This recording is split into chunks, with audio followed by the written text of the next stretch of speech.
Kanina pa tawlang yung aso niyan eh. Aso? Gumanda aso? Aso ka ba? Di ko alam eh. Naman eh. May, Dito. may aso. Ang kulit ng tuta.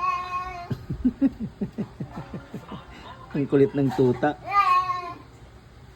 May naririnig kang natahol kay? Parang mayroong natahol. Tuta na...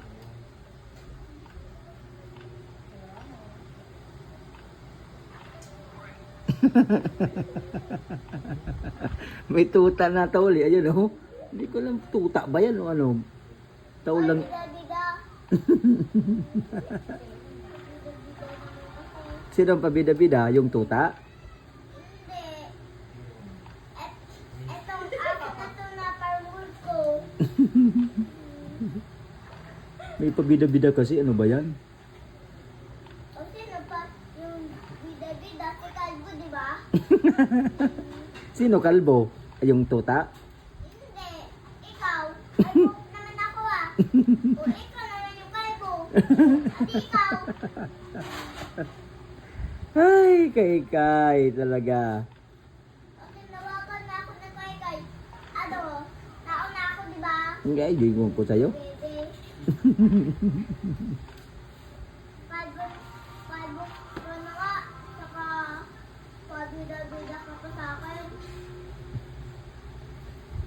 Ayaw ko na nga. Kahit mukhang hindi ka na anak na ano mo, mama mo. Ampun ka lang. Ampun ako. Ikaw? Hindi, alangan.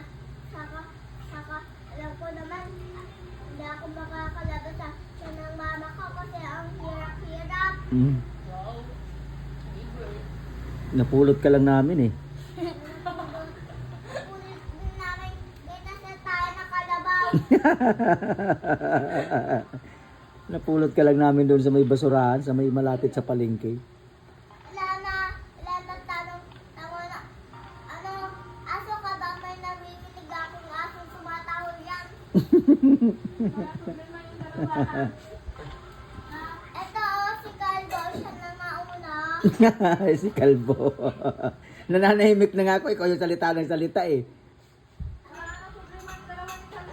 Calvo na nga siya, saka pa, bida-bida pa sa akin.